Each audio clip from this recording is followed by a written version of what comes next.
আসা যায় যাওয়া যায় না, তোমরা জানো না? কি সুন্দর যাচ্ছে, ও মিস কল দিছে, ও চলে যাবি তো গুলি করা হবে আজকে। এই লেটার দিয়ে বল, এই যুবক বাবু বল, লেটার দিয়ে বল।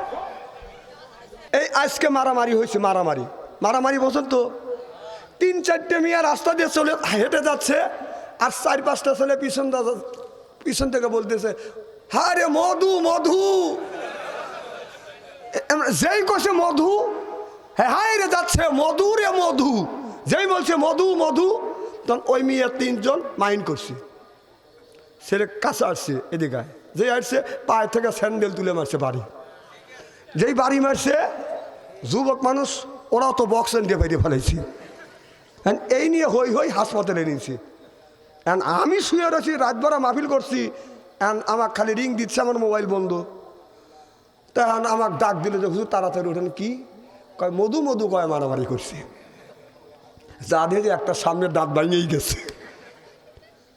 ব্যাপারটা কি যে মধু কইছি, সেটা মধু কি? মধু তো আমি কিছু বুঝি না। এই টাঙ্গাইল মধুপুর নাকি কি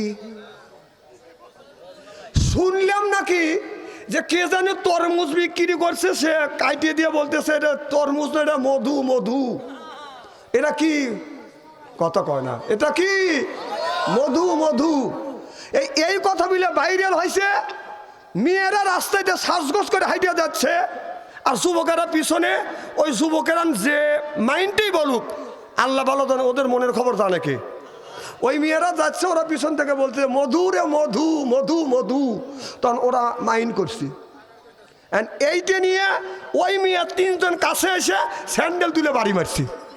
তখন যুবক ছেলে রাগ সহ্য করতে না পারে বক্সের মারছে, সামনে দাঁত ভেঙে গেছে। না না, আমার কথা হলো না না, ও মধু বললই, তাহলে তুমি মধুর মতো সাজলে কে? তাহলে তুমি মধুর মতো সাজিছে, তাহলে মধুর মতো সাজছ, তোমাকে মধু বাদ দিয়ে তোমাকে সোনা কবি কত কত না, তাহলে বোঝা গেল। আমাকে ডাকে নিয়ে গেল, এখন ডাকে নিয়ে তারা বলে বিপদে, যে তোর মেয়ে অস্থির ভাবে রাস্তা দিয়ে গেল কেন? হ্যাঁ, আমার বউ তো যায়, আমার মেয়েও তো গেছে, তাদের তো মধু কয় না, তোর মেয়ে মধু বললো কেন? তাহলে আজকের থেকে তোর মেয়ে মধু বলবে না, আজকের থেকে তোর মেয়ে সোনা কবে।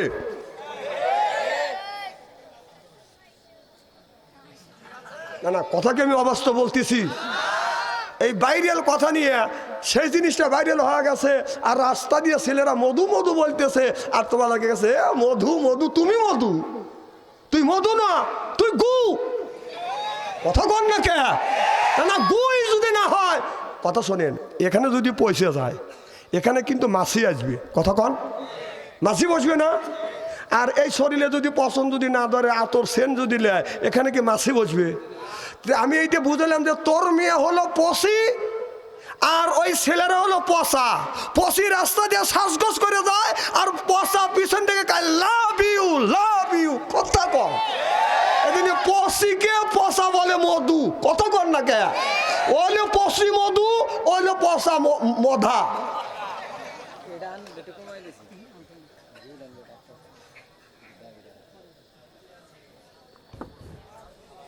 এদিক তাকান, কোনো দিকে তাকান না।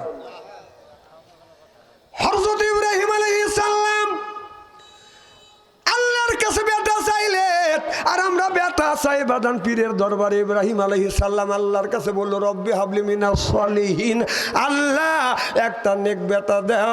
আল্লাহ তার একটা নেক বেটা দান করলেন। আমরা যেগুনি জন্ম দিছি, এটা বেটা না ঠেটা, শয়তানের সেটা, রাস্তা দিয়ে যায় বাদান বাজাই লেটা পেটা।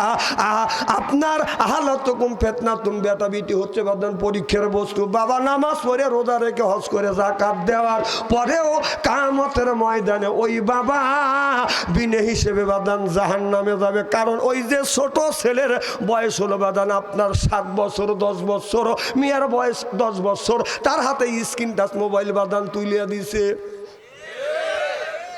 মেয়েরা সকালবেলা সুন্দর করে সাজগোজ করিয়ে হালকা পাতলা কাপড় পরে করিয়া রাস্তা দিয়ে হাইতে যায়, সব জায়গায় রাখে বাদান আপনার আগলা, যুবকরা হয়ে যায় বাদান পাগলা, পিছনে রাখছে খালি। আমি হিসাব করে দেখলাম ওই মেয়েটা অরিজিনাল শয়তানের শালি, আর সামনে রাখছে খোলা।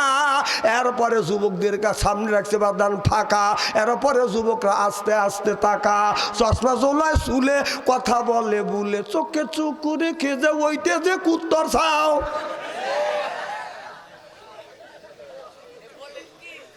কুত্তর বাচ্চা আর কুত্তির বাচ্চা যদি না হয় এইভাবে রাস্তা দিয়ে যায় না। কথা কি অবাস্তব বলতেছি নাকি? পয়েন্টে পয়েন্টে মিলে এলে।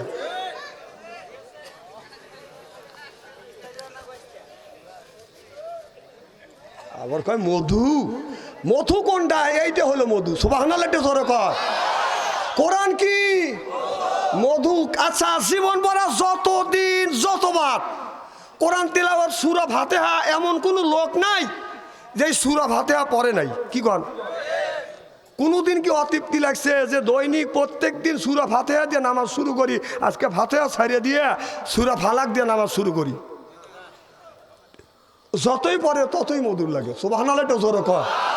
মধু ওই মহিলা না, মধু যদি হইতে থাকে, মধু যদি থাকে কোরআনের ভিতরে মধু আছে, মধু যদি থাকে আল্লাহ এবং রাসূলের ডাকের মধ্যে মধু আছে।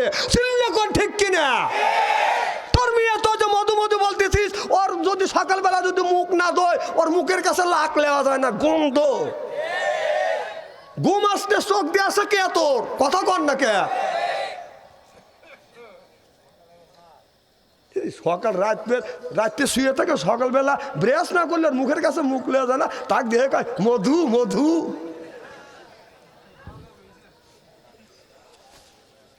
আমার ভাইয়ের আমার ইব্রাহিম আলাইহিস সালাম বলে, আল্লাহ রব্বি হাবলি মিনাস সলিহিন, একটা তুমি আমাকে নেক বেটা দান করো। কি বেটা? আল্লাহ জবাব দিলেন ফাবাশারনাহু বিগুলামিন হালিম।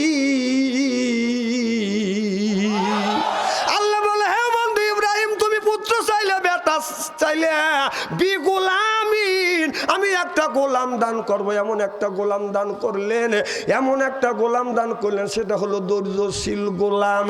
বাদান দে ইব্রাহিম আলাইহিস সালাম একদিন বাদান স্বপ্নে দেখলেন আমি কাকে জানি কোরবানি করতেছি। এবার ইব্রাহিম আলাইহিস সালামের উপরে কোরবানি বাদান অজীব হয়ে গেল, ফরজ হয়ে গেল। আল্লাহ বলে, বন্ধু ইব্রাহিম, স্বপ্নে যেটা দেখছে এইটাই বাস্তব। তুমি যাকে বেশি ভালোবাসো, সেই যাকে ভালোবাসো অর্থাৎ তোমার বেটা ইসমাইল আলাইহিস সালামকে তুমি কোরবানি করো। চিল্লাখন আল্লাহু আকবার।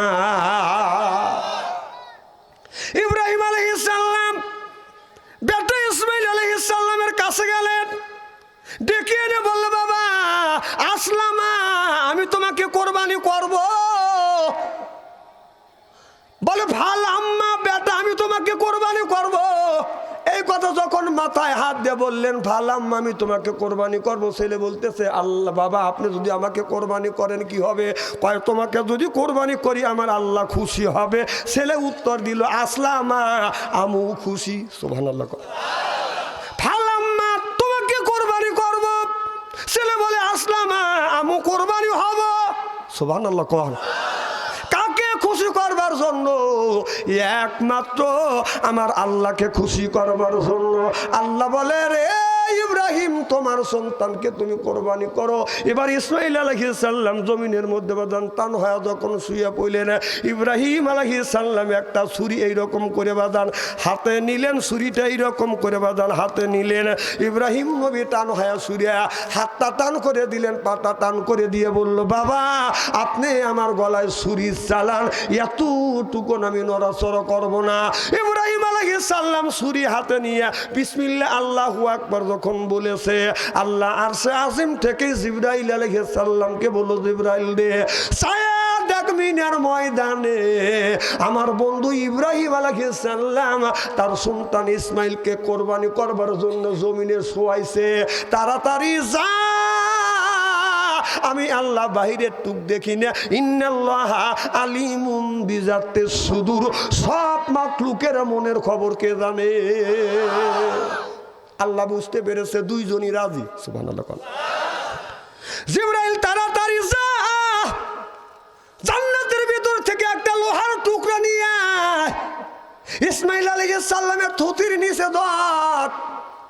ইসমাইল আলাইহিস সালামের ছুরি যেন ওই আপনার লোহার উপরে পড়ে যেন ওখানে ঘর্ষণ লাগে। সুবহানাল্লাহ। আর জান্নাত থেকে একটা দুম্বা আনিয়া ইসমাইলকে সরাইয়া দুম্বা ছুরি নিচে তুমি পাইয়ে দাও। এবার হযরতে জিবরাইল আলাইহিস সালাম বলে, আল্লাহ, ইব্রাহিম আলাইহিস সালাম আপনার 7 আসমানের নিচে, আপনার তায়েফের 7 আসমানের নিচে আপনার মিনের ময়দানে চিৎ করে শোয়াইছে, বিসমিল্লাহ আল্লাহু আকবার মুখ দিয়ে উচ্চারণ হইছে। এরপরে ছুরিটা আস্তে আস্তে যাচ্ছে।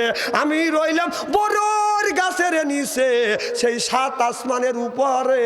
এত দূর আমি কিভাবে যাব? আল্লাহ বললেন, তাড়াতাড়ি যা, আমারও হুকুম তোমার পালন করতেই হবে।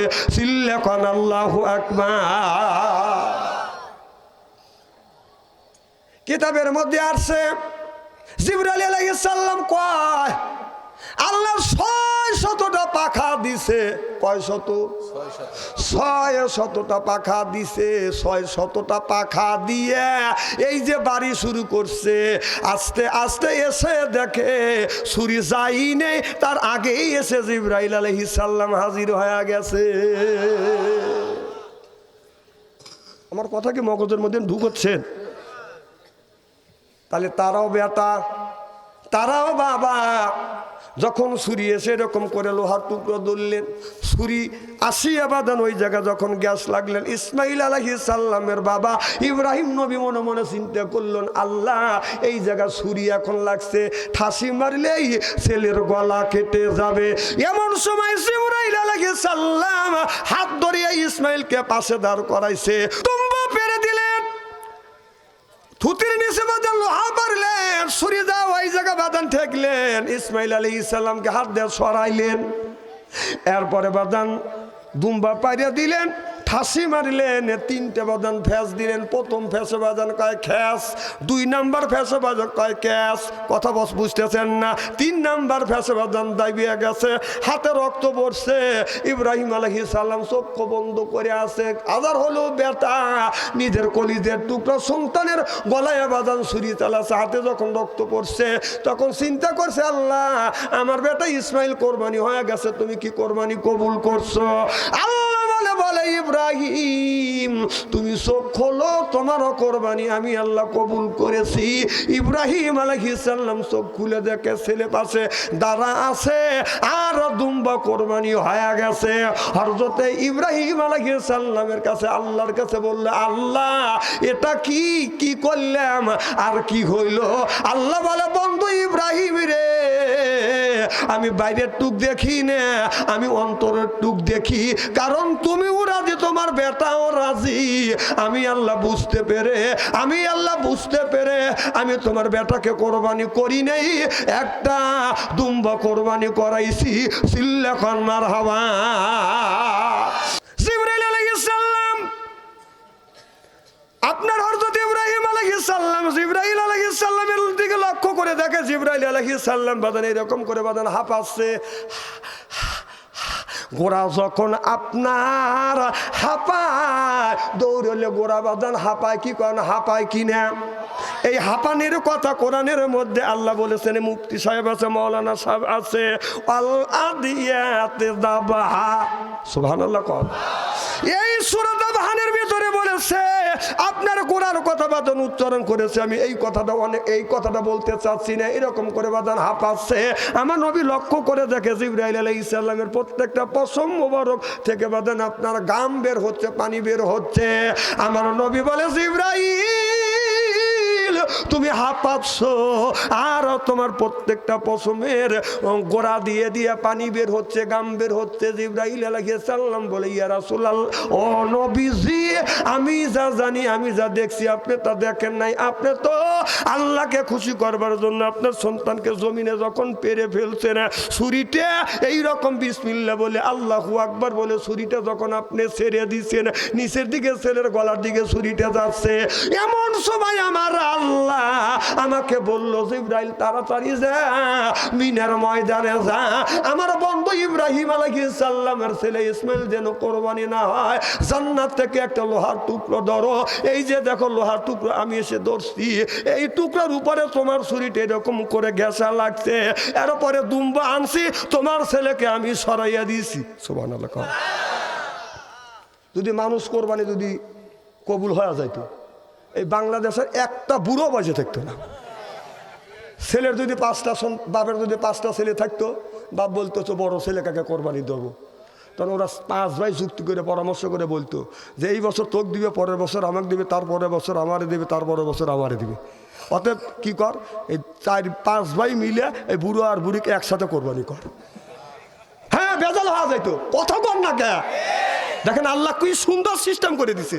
তাছাড়া কি অবস্থাটা হইতো, এই যে রোজার মাসের পরের থেকে মারামারি শুরু হওয়া যেত, কোরবানির আগে থেকে কোরবানি শুরু হওয়া যেত।